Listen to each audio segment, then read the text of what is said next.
You wake up spiritually, and then nothing. No fire, no purpose, no divine clarity. Just stillness. A strange quiet that feels more like being lost than liberated. This isn't what they promised in the books. Where's the bliss? Where's the motivation to follow your soul mission? Instead, you feel like your system shut down. You don't care about your career. You don't care about chasing goals. Everything feels hollow. And here's the terrifying part. You're not even sure if that's a problem. Because deep down, something in you knows. The old motivators are dead, and the new ones haven't arrived yet. This is not failure. This is not depression. This is spiritual liminality. A zone Carl Jung knew intimately. The dark interval between identities, where the ego dissolves but the self has not yet taken form. Let me tell you about my client, Lara. She was a top-tier executive, a peak performer with 20 years of building, optimizing, and winning. Then, a sudden awakening during a silent retreat. Ego death, she called it. The illusion shattered, and within a month, she couldn't get out of bed. Not because she was sad, because nothing felt urgent anymore. I used to wake up with fire, she said. Now it's just fog. But that fog was not emptiness, it was the sacred pause, the system rebooting. She didn't lose herself, she lost the false self. And in that gap, she started to hear a quieter voice, one she hadn't listened to in decades. Here's what no one tells you about awakening. The first thing to go is your ambition. Why? Because most ambition is trauma in disguise. It's survival energy, not soul energy. The drive to prove, impress, outperform, it's the ego's way of coping with unworthiness. Jung called this the persona, the mask we wear to survive the collective. But once the mask is removed, what's left? Often exhaustion. Because for the first time, you're not running on fear, you're not pushing from lack. And in the absence of external pressure, your system enters stasis, not because it's broken, but because it's healing. 3 key things happen here. 1. The collapse of false goals. What drove you before? Money, recognition, control, now feels absurd. Not bad, just irrelevant. Your inner compass has gone offline because it's recalibrating. This is like trying to use a GPS while the satellite updates. You're not lost, you're reorienting to a new frequency. 2. The nervous system resets. Chronic striving burns out your adrenals, your dopamine pathways, your entire motivational circuitry. Awakening flips the switch from sympathetic dominance to parasympathetic surrender. You're not lazy, you're in neurological recovery. This is the body catching up to the soul. 3. The soul speaks differently. The ego yells, the soul whispers. And if you're used to chasing loud desires, the quiet voice of authenticity can feel like silence. But it's not silence, it's presence. And it takes time to attune to it. Here's the trap. Society will tell you that this stillness means you've failed. That if you're not producing, achieving, optimizing, then you're regressing. That you've lost your edge. That you need to hustle your way out of this. But that's a lie. What you're experiencing is not regression.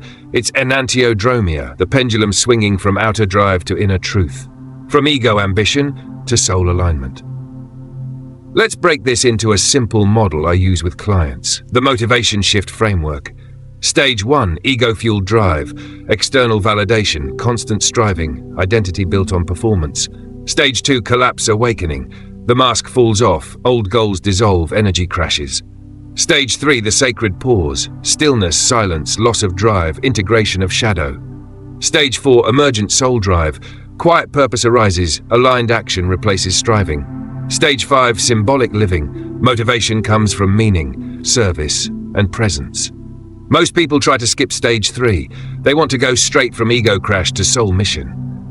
But that's not how transformation works. The cocoon phase, the sacred pause, is not optional. It's where the metamorphosis happens. It's where the unconscious becomes conscious, where the shadow gets integrated, where the soul begins to lead. Skip it, and you'll end up spiritualizing your old ego patterns. You'll build a new identity, just as hollow, and call it purpose. So what should you do when you're in the fog? Here's your practical protocol. 1. Stop pathologizing the pause. You are not broken, you are deconstructing. Let the system rest. Trust that the loss of motivation is a sign of realignment, not failure. 2. Normalize the nothing. Normalize the nothing. Wake up and feel numb? That's okay, don't feel it fully. Numbness is not the absence of feeling, it's the buffering zone between identities. Stay with it. 3. Shift from seeking to listening. Don't ask, what should I do? Ask, what is arising in me now? Pay attention to dreams, symbols, body signals. This is the language of the soul. 4. Create space for emergence. Clear your schedule, remove noise, walk, meditate, journal, not to fix yourself, but to create room for what wants to unfold. You're not in control, you're in communion. And finally, don't force motivation. Wait for resonance. The new drive that arises will feel different, softer, slower, more embodied, but it will carry you farther than hustle ever did. So yes, it's terrifying to feel nothing after you've awakened, but that nothing is not emptiness. It's space. It's the fertile void where the real work begins. Don't fill it. Don't escape it. Let it work on you, because this is not the end of the path. It's the beginning of becoming someone who doesn't need to chase anything to feel alive. Most people think spiritual awakening will elevate them into permanent clarity, overflowing inspiration and God-tier productivity. But what actually happens feels more like a system crash. Why? Because the ego is not designed to survive awakening. It has no frame of reference for a life not built on striving. When you remove its fuel, fear, comparison, social validation, you remove its identity. And for a while, what's left is not motivation, but mourning. Let's be clear. You are grieving the death of who you thought you were. Not because the ego was bad, but because it was limited. It gave your life structure, even if that structure was built on illusions. When it collapses, you don't just lose direction. You lose language. Goals no longer make sense. Plans feel meaningless. Even your old dreams feel like someone else's fantasy. And that's because they were. They belong to the ego, a provisional identity crafted for survival, not truth. Jung would say, you're now entering the realm of the self, the totality of your psyche, conscious and unconscious, longing to become whole. But here's the kicker. The self doesn't motivate you like the ego does. The ego says, go get it. The self says, become it. One pushes, the other pulls. One operates through desire, the other unfolds through synchronicity. And if you don't know how to navigate that shift, you'll mistake deep transformation for apathy. Take Michael, a creative genius, wildly successful until his awakening dismantled his drive. He came to me panicked. I used to want to change the world. Now I don't even want to post online. But when we unpacked that, we realized he was still motivated. Just not by performance. He was still inspired, just not by metrics. What had died was his addiction to validation. What had awakened was his need for authenticity. His soul still had a message, but now it would only speak if he listened first. So what really replaces motivation after awakening? Let's map it. Most people function in what I call the motivational loop. Stimulus, desire, action, reward, reinforcement. This works well for egoic goals.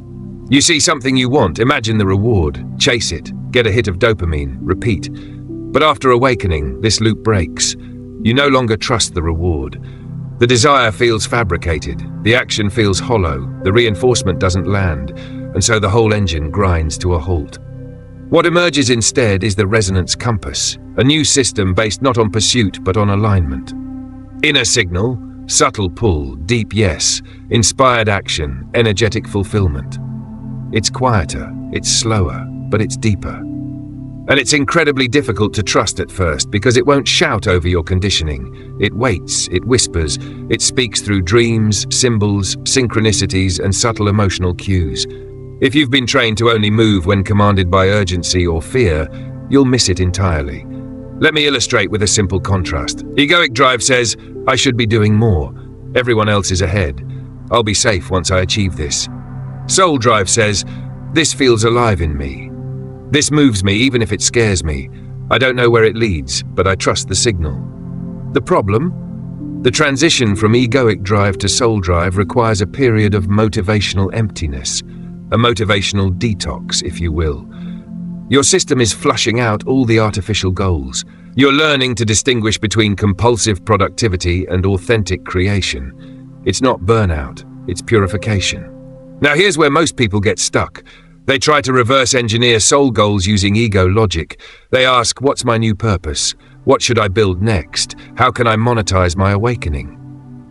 But purpose doesn't work like that anymore. It's not something you decide, it's something you remember.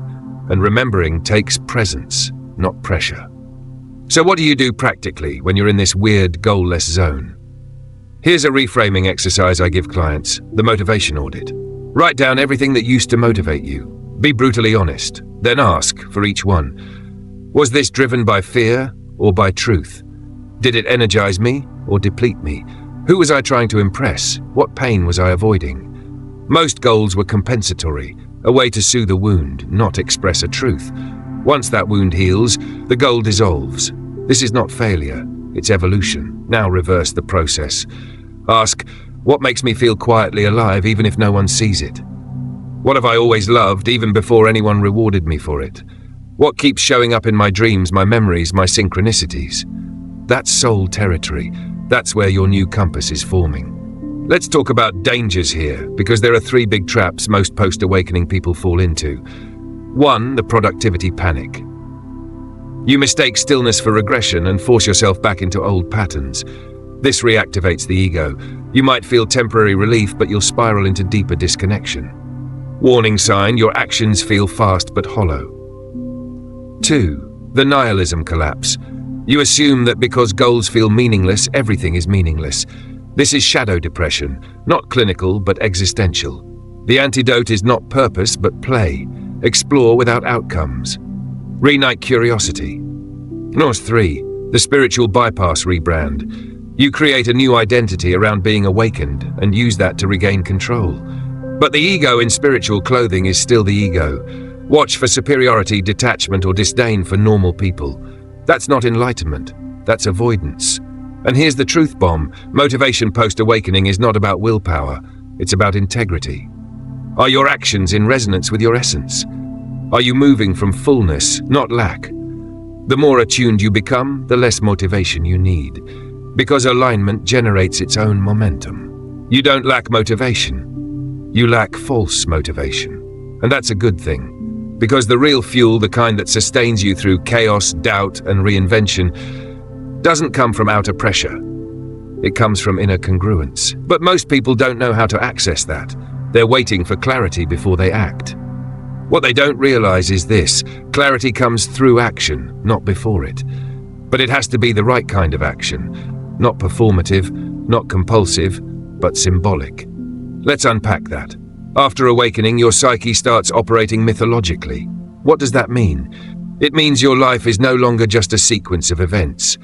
It becomes a living story, one where every gesture, every decision, every relationship is symbolic. Jung called this the shift from the ego life to the symbolic life. And if you ignore that shift, you'll feel empty, not because life is meaningless, but because you're trying to live in a collapsed story. In practical terms, this means you can't motivate yourself with tactics anymore. You need rituals. You need action that speaks to the unconscious.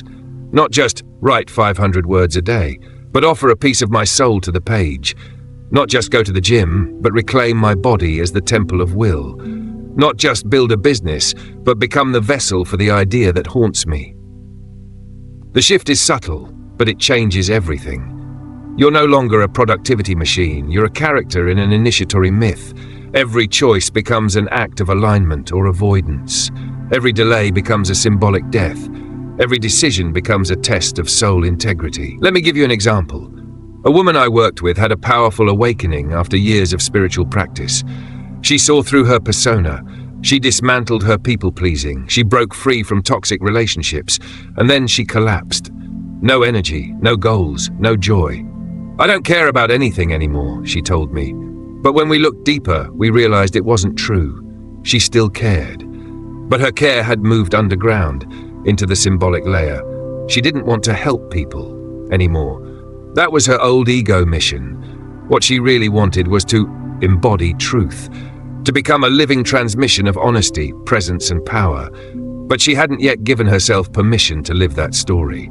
She was still waiting for the next credential, the next plan, the next certainty. Once she understood her life as a myth, everything changed. She didn't start by launching a new project. She started by walking barefoot into the forest every morning and speaking aloud to whatever part of her soul would answer. She created an altar. She sang. She cried. She listened. She rewired her nervous system to trust again, not in outcomes, but in presence. 2 months later, she launched a private mentorship practice that filled instantly. But here's the key. She wasn't chasing clients. She was radiating clarity. She became the message. And that's the core principle. Your new fuel is embodiment, not ambition. Let me repeat that. Embodiment, not ambition. You don't chase your purpose, you become it. You don't sell your gifts, you transmit them. You don't brand your truth, you live it. And when you live it, people feel it. Now here's a practical framework I use to help people rebuild their drive post-awakening. I call it the 3 levels of aligned action. 1, micro-rituals. Stabilize the nervous system. These are small, daily practices that restore felt safety. No soul work happens in survival mode. Examples: cold showers, sacred breathwork, walking in silence, candle meditation. These re-regulate the body and signal to the unconscious it's safe to re-engage with life. 2, symbolic tasks. Speak to the unconscious. These aren't logical, they're poetic. Painting without reason, writing letters to your younger self, burning old journals, wearing colors that reflect your archetype. These re-establish connection with the mythic dimension. They don't produce results, they produce resonance. 3, creative devotion. Express the soul's texture. This is the deepest layer. It's not content creation, it's essence expression. You're not trying to be valuable, you're letting value emerge through you. This can be art, teaching, parenting, intimacy, anything done with full presence and alignment. This is where you stop trying and start being. This 3-level model gives people scaffolding during the in-between, when they're not motivated by ego anymore, but don't yet know how to live from soul. And it works, because it gives back agency without pressure. Another essential insight here is the cycle of integration. After awakening, people expect permanent highs, but real transformation follows the rhythm of revelation, emptiness, rebuilding, radiance, descent, integration, renewal. The emptiness phase is not a bug. It's the necessary pause where your old identity dissolves and your new self incubates. If you try to skip this phase by forcing productivity or bypassing grief, you'll short-circuit the entire process. You'll end up in spiritual burnout or relapse into the ego structure. So how do you know if you're doing it right? You don't measure progress by outcomes. You measure it by resonance. Are your actions congruent with your values? Is your body at peace with your path? Are you creating from fullness or from fear? Here's a rule of thumb I teach. If you need external pressure to do it, it's not your path. If it nourishes you even when no one's watching, it is. Post-awakening motivation is not externalized, it's attunement-based. You're learning to feel your path the way a blind person reads Braille, not with sight but with sensitivity. You're learning to trust your felt sense over your mental map, and that's uncomfortable, because no one taught you how to do that. School taught you to obey, society taught you to achieve, spirituality, misapplied, taught you to escape. But now, the self teaches you to embody, to listen, to co-create. Final thought in this block. You are not lazy. You are not broken. You are not unmotivated. You are transitioning from a synthetic life to a symbolic one, from performing to transmitting, from striving to synchronizing. And the more you trust the rhythm, even when it looks like stillness, the more power you reclaim. There's a moment after awakening that no one warns you about. It's not the bliss, not the insight. It's the deep, aching lack of desire. The silence that replaces your former ambition. You look around and realize you don't want what others want. You don't even want what you used to want. The question becomes, who am I without desire? And it's terrifying. Because in the modern world, desire defines identity. But what if that's the point? What if losing desire isn't a failure, but a reset? Jung said, we cannot live the afternoon of life according to the program of its morning. That's exactly what happens post-awakening. The morning self, the one that chased success, status, belonging, no longer has authority. The script dissolves. But unless you know how to write a new one, you'll drift. You'll mistake stillness for stagnation. You'll confuse emptiness with nihilism. Let me break it down. There are 2 kinds of desire, compensatory and generative.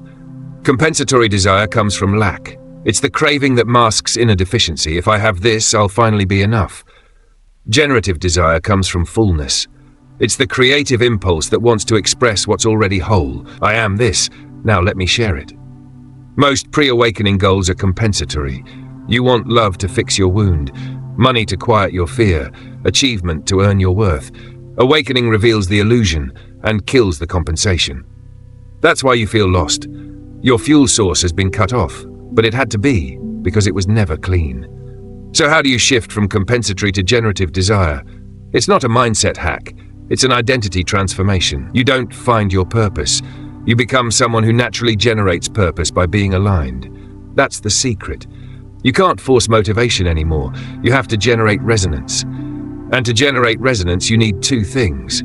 One, inner alignment. Your values, actions, and identity must match. Two, mythic orientation. Your life must be seen as meaningful beyond utility. Let's unpack the first. Inner alignment. When people lose motivation, the first mistake they make is trying to go back to their old systems, schedules, goals, productivity tools. But these only work when the self they were built for still exists. You're not that self anymore. The software has changed. Now alignment is king. If you do something that's 80% right and 20% misaligned, your body will shut down. It will rebel. You'll procrastinate. You'll numb out. Not because you're lazy, but because your soul refuses to collude with half-truths now. The second key is mythic orientation. Your psyche needs meaning the way your lungs need air, but it can't survive on abstract meaning. It needs lived meaning, actions that feel sacred, choices that feel like chapters in a bigger narrative. When you don't have that, you unconsciously sabotage yourself. Jung warned the most terrifying thing is to accept oneself completely. And that includes accepting your soul's demand for symbolic life. So here's a practical process I give to clients to reignite generative desire. I call it the compass method. Step 1. North, what feels deeply right. Forget logic. Forget ROI. What activity, practice, or connection feels true in your bones, even if it's small, even if no one else gets it. Write down 3 things that give you peace without performance. Step 2. East. What energizes your body? Not what impresses others, what enlivens you. Maybe it's movement, sunlight, music, or deep conversation. Note these. Your new path must be built on aliveness, not discipline. Step 3. South. What pain are you avoiding? Often, blocked desire hides behind suppressed grief. Ask, what am I unwilling to feel? What truth have I been avoiding because it might dismantle who I think I am? Step 4. West. What wants to emerge through me? This is the heart of the mythic shift. Imagine, if your soul were a seed, what would it grow into? Not as a job title, but as an energy, a frequency, a medicine. Once you chart all 4 directions, patterns emerge. You start seeing what's yours, not inherited, not forced.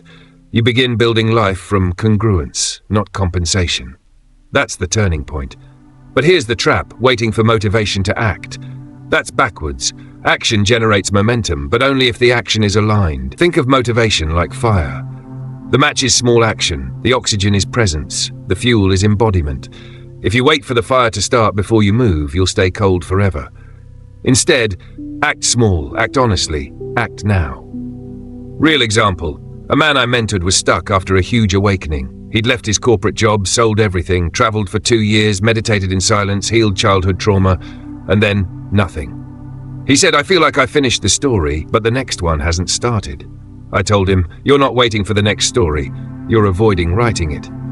He realized he'd been afraid to claim authorship, because then he'd have to take responsibility for his new life. He'd have to say, this is who I am now, without hiding behind gurus or retreats. That terrified him. But once he admitted it, everything moved. He started waking up early, writing poems, mentoring others, not from pressure, from flow. Not to prove, but to express. So here's the final principle for this block. Stop waiting for passion. Start creating conditions for emergence. Passion is not a lightning bolt. It's a flame you tend with attention. Every day you show up to the altar of your life. You listen, you move, you create. And the more you honor the signal, the stronger it gets. In other words, you don't get motivated. You become someone worth motivating. What if the silence you feel after awakening isn't a mistake, but the invitation? What if the numbness, the lack of motivation, the emptiness, isn't a detour on your spiritual journey, but the doorway into its deepest phase?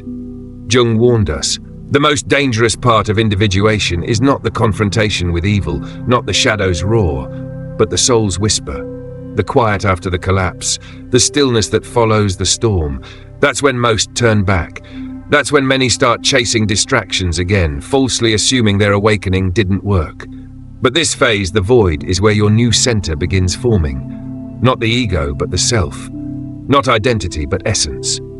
The problem is, we weren't trained to value stillness.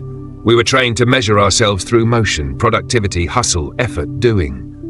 When those stop, panic kicks in. But from the psyche's perspective, it's not a crisis. It's a return, a recalibration. You are no longer being driven by the false fire of fear or external reward. You're being dismantled, stripped, simplified. This phase is sacred. It's the psychic cocoon, the same liminal space that every myth and initiation has described. In alchemy, it's the nigredo stage, blackening, decay, death of the known self. In mythology, it's Jonah in the belly of the whale. In Jungian terms, it's enantiodromia, the turning into the opposite. What once gave you fire now gives you nausea. What once felt urgent now feels fake. What once thrilled you now bores you to death. And that's because the psyche is rejecting the old motivators.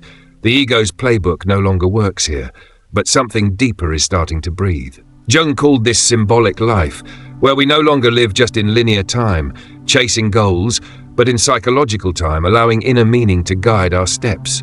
You're not lazy, you're being repatterned. Here's what's actually happening underneath the surface. Step 1. The ego's ambitions dissolve. This feels like burnout, depression, confusion. It's not. It's withdrawal from outdated psychic investments. Step 2. The self begins sending signals, dreams, synchronicities, intuitive nudges, subtle interests. These don't scream, they whisper. But if you listen, they recalibrate your compass. Step 3. New forms of engagement emerge. Not the old climb-the-ladder mentality, but a presence-driven participation in life. This doesn't feel like motivation, it feels like resonance. Not I have to, but this feels alive. This is motivation 2.0, not driven by lack, but moved by alignment. Now here's the trap to watch out for. The compulsion to reattach to anything, just to escape the discomfort of stillness. Many people, after awakening, jump into spiritual teaching, content creation, healing others, not from wholeness, but from avoidance. Jung called this inflation, the ego identifying with the self. It tries to skip the emptying, but you can't bypass the womb. Integration requires gestation. If you move too fast too soon, you're just building new ego structures on top of the ashes of the old. Let it burn longer, let it die fully, let the silence carve space in you. Because when the self finally takes the throne, it doesn't shout, it doesn't push, it doesn't need a brand. It moves with quiet gravity. Your job in this phase is simple but hard. Resist the urge to fix it. Stay with what is. Observe your cravings to be productive. Notice your fear of being seen as stagnant. Journal the quiet symbols that show up in your dreams. Walk without headphones. Let the psyche speak without interruption. There is no strategy here, no 5-step plan, only listening. And trust, and time. And here's the gold. Those who endure this phase become unshakable because their actions no longer depend on dopamine or applause. They operate from presence. Stillness becomes strength. Silence becomes signal. You begin to embody what mystics and depth psychologists alike have pointed to, a life guided not by survival, but by soul. In practical terms, this means a shift in motivation sources, from adrenaline to intuition, from goals to values, from image to essence. It doesn't mean you stop working or building, it means you stop doing it from fear. The world will still demand urgency, but you now recognize that urgency is often just disguised panic. You respond instead of react. You choose instead of chase. And ironically, as you relax into stillness, your true energy returns, steadier, cleaner, quieter. Less fire, more flow. This is not a temporary lull. This is the beginning of a new operating system. One that doesn't crash when you fail, one that doesn't burn you out with every ambition, one that doesn't depend on hype but on harmony. When Jung spoke of individuation, he didn't mean becoming the best version of yourself. He meant becoming whole, integrating all parts, even the ugly, the passive, the numb, especially the numb, because the numbness is data. it's psychic feedback. It means the old fuel source is gone. Now you must discover the internal wellspring. It's slower, but deeper. Your job is to stay long enough in this space for the new waters to rise. Don't rush the spring. Be the valley. Be the vessel. Be the place where presence gathers. Let's get brutally honest. Most people never make it past this phase. They touch the edge of awakening, taste that glimpse beyond the veil, and then retreat the moment the high fades. Why? Because they expected awakening to be a permanent elevation, a new default state of bliss. They didn't realize it's just the beginning of the dismantling. Spiritual awakening, in its true form, doesn't give you a new identity, it dissolves all identity. And without a roadmap, without a grounded framework, this can feel like death, not metaphorical, actual ego death. And what do most humans do in the face of death? Bargain, deny, escape. But what if you stayed? What if you realized that what's crumbling isn't your life, but your illusions? Here's the paradox. The more you awaken, the less you need to do, but the more responsible you must become for the energy you carry. At first, it's seductive to float in the mystical fog, to become above the world, detached, superior. But Jung was clear. Individuation is not ascension. It is descent into your roots, your body, your trauma, your story. This is where motivation gets redefined. No longer driven by proving, fixing, achieving, or escaping. It becomes tethered to truth, to embodiment. That's why so many lose interest in their careers, relationships, and habits after awakening. Not because they're broken, but because they're misaligned. The psyche is shedding roles, masks, false motives. But again, this is where danger creeps in. If you don't anchor into new meaning, the void will swallow you. You'll start wondering, what's the point? And if you don't know, someone will sell you one. A cult, a coach, a new hustle, a mission. That's how spiritual bypassing becomes a business model. Because very few people are willing to sit in the ambiguity between the old self and the real one. But you're not here for shortcuts. So let's build something deeper, a framework for realignment. I call it the 3 R's of post-awakening purpose. Recognize, root, rebuild. First, recognize the collapse, name it, honor it. Understand that the loss of motivation isn't failure, it's a funeral for the false self. Write a eulogy for your old drivers. Grieve the version of you that needed constant validation. This is the first step in releasing spiritual addiction. Second, root into your body and values. Motivation won't return as lightning, it returns as breath, as presence, as small nudges toward what feels true. Practice embodied rituals, breath work, slow walks, silence before screens. This anchors the psyche back into felt life. Your nervous system becomes the compass. Third, rebuild from the self, not from ego urgency.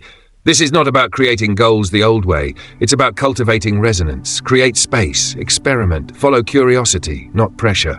Let what's meaningful slowly take form. At first, this feels inefficient, but in truth, it's the only sustainable path. The ego demands clarity. The self reveals mystery. Your job is not to fill the silence, it's to listen deeply until clarity emerges organically. This rewires your entire motivation system from the inside out. Now let's talk practical traps. The biggest one, shame. The belief that I shouldn't feel this way, that because you've awakened, you're not allowed to be tired, bored, lost. That's not awakening, that's spiritual perfectionism. Jung warned us that idealized spirituality often becomes a mask for the disowned shadow. The more you reject the numbness, the longer it stays. Accept it. Sit with it. Understand that sometimes the psyche goes offline for repair. It's not a bug. It's the healing. Another trap, reactivity. Filling the void with noise. New projects, new philosophies, new relationships. The key here is discipline. Not the hustle kind, but the kind that protects your silence. Create a container for stillness. No, it won't feel productive, but it is transformative. Motivation will return, but not as you knew it. It won't be the caffeine-fueled push to conquer the world. It will be the quiet pull to serve what's real. To create because it brings you alive, not because it makes you impressive. That's what Jung meant by living symbolically. You move not because you must, but because something inside you says, this is right, and that shift? That's where the deepest power lies. Because now motivation is not borrowed, it's generated. From wholeness, from self, from alignment. You stop asking, what should I do? And start sensing, what wants to be born through me? And the more you listen, the louder that voice gets. Not the ego's scream, but the self's signal. Steady, consistent, honest. Let's get deeper. At this point in the journey, you're not just facing a lack of motivation, you're encountering the dark alchemy of becoming, what Jung called the night sea journey. A phase where the old navigation tools, desire, goals, productivity, stop working. This isn't burnout, this is metamorphosis, and the rules here are different. You're no longer operating on ego fuel. You're learning to metabolize meaning as your energy source. But meaning isn't loud. It doesn't scream like ambition or adrenaline. It whispers. It waits. That's why this phase feels like nothing is happening, because growth is happening underground, like a seed breaking open in the dark. You're being prepared to live differently, to act not from compensation, but from coherence. Let's unpack this with precision. The nervous system plays a central role. After awakening, your system becomes more sensitive, not weaker, more accurate. It begins to reject anything that's not in resonance with truth. You may feel physical fatigue, emotional flatness, or even a strange apathy toward things you once loved. This isn't regression, it's the cost of reconfiguration. Your brain is rewiring to prioritize being over doing, connection over conquest, essence over image.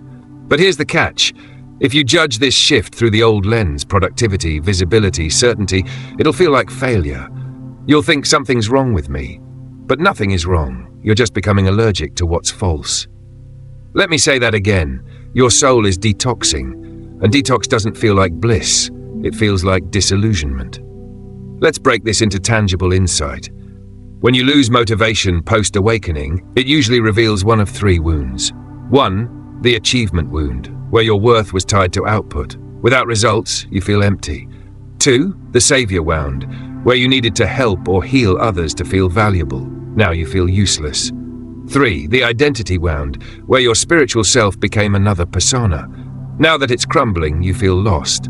Each of these wounds contains a gift, but only if you face them consciously. For the achievement wound, the gift is rest without guilt. For the savior wound, it's presence without performance. For the identity wound, it's truth without labels.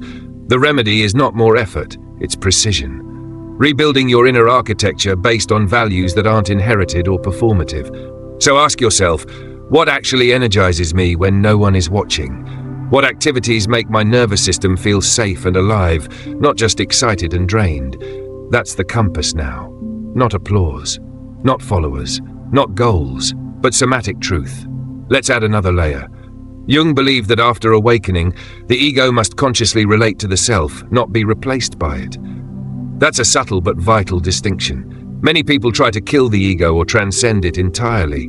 That's a mistake. You're not here to destroy the ego, you're here to train it to serve the self. Like a skilled rider guiding a wild horse, the ego becomes the translator, the executor, the organizer of symbolic energy into tangible action. But it must know its place. It is not the source. This is where new motivation arises, through sacred partnership between self and ego. The self whispers what is true. The ego builds containers to express it. That's how art is made, how healing is offered, how aligned work is born. You become a vessel, not a brand, a signal, not a noise. Now let's get even more practical. Here's a daily structure to stabilize post-awakening motivation without forcing anything. I call it the 4-part flow cycle. 1. Silence, morning. Begin with no input, let the self speak before the world intrudes. 2. Signal, midday. Choose one act that feels honest. A message, a creation, a gesture. No more than one, quality over quantity. 3. Stillness, afternoon. Rest, observe, recalibrate. No pushing, just integration. 4. Symbolic closure, evening. Reflect on what felt aligned. Record it, name it, anchor it. This cycle doesn't generate momentum the old way. It builds inner coherence. Over time, motivation re-emerges not as intensity but as clarity, and clarity compounds. One true act per day becomes a new identity, not built on dopamine, but devotion. And that's the long game. You stop chasing waves and start becoming the tide. The point isn't to get back to your old drive, it's to birth a new engine altogether. One fueled not by fear, validation, or noise, but by deep alignment, sacred action, and symbolic purpose. That's not less powerful, that's unstoppable. Because when the self is the source, nothing can break your rhythm. Not critics, not failures, not even the void. The old you was fueled by anticipation. The new you is guided by attention. That shift is invisible but seismic. Before awakening, motivation came from imagined futures, status, security, success. It was a chase. After awakening, those imagined futures dissolve. You see their illusion. And without them, your ego panics because it doesn't know how to move without fantasy. That's the crisis. And the invitation. You're being asked to operate from presence, not projection. But here's the paradox. Presence doesn't come with fireworks. It doesn't promise, it reveals, moment by moment. And that makes the ego bored, scared, threatened, because it can't control presence. It can only surrender to it. Jung wrote that thoroughly unprepared we take the step into the afternoon of life.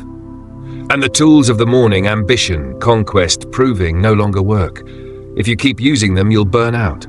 Or worse, become performative in your spirituality. That's when people start chasing presence like it's a trophy, meditating to feel superior, preaching what they haven't integrated, posting their awakening instead of living it. That's not embodiment. That's ego cosplay. Real embodiment is quieter, less visible. It's in the way you breathe when no one watches. The way you walk through grief with dignity. The way you choose truth even when it costs you applause. So how do you build motivation from this new place? Not through goals, but through gravitation. You let what's real pull you, not push yourself toward illusions. Let me give you a framework, the 3 layers of post-awakening drive. Layer 1, resonant action. These are small acts that feel energetically clean, no agenda, no ego inflation, just honest motion. Writing a paragraph, cooking a meal, saying no when you mean no. Layer 2, symbolic contribution. Actions that express your inner integration. Making a video not to be liked but to clarify what's alive in you. Offering help not to be needed but because generosity flows. Teaching not to impress but to crystallize truth. Layer 3, archetypal service. This is the highest layer, when your actions become aligned with something larger than you. You're not just expressing self, you're giving voice to the collective unconscious. That's what Jung meant by individuation. Becoming so yourself that you become universal. But this happens naturally, not through ambition, but alignment. You can't force archetypal service. You become ready by being real. Every honest act is a signal to the self, I'm available. That's when deeper assignments arrive, not as tasks but as invitations, dreams, synchronicities, symbols. And here's where it gets wild. When you act from archetypal alignment, motivation is no longer required. Because you're being moved, you don't push, you're pulled. That's what mystics call being used. Not in the exploitative sense, but the sacred one. You become a brushstroke in the hand of something greater. The artist and the art dissolve into one motion. That's purpose, not invented, received. But to receive it, you must empty, detox from hustle, disidentify from roles. Let go of proving, it will feel like dying. That's because a part of you is the false self, the performer, the pleaser, the projector. When that part dies, what's left is essence. And essence doesn't chase, it calls. Let's distill this into a personal practice. Each morning, before input, ask, what truth wants expression through me today? Not, what should I do? Not, what will grow my brand? Just, what's alive? Then move 1 inch in that direction. That's enough. If it's truly from the self, 1 inch echoes across time. You don't need to climb mountains anymore. You are the mountain. Still, silent, yet tectonic. Your presence reshapes the landscape without noise. But this isn't passive, it's precise. Embodied stillness is not inaction, it's the highest form of calibration. You act only when the action matches the signal. No more false starts, no more forced hype, only real moves. That's power. And this is where most people stop.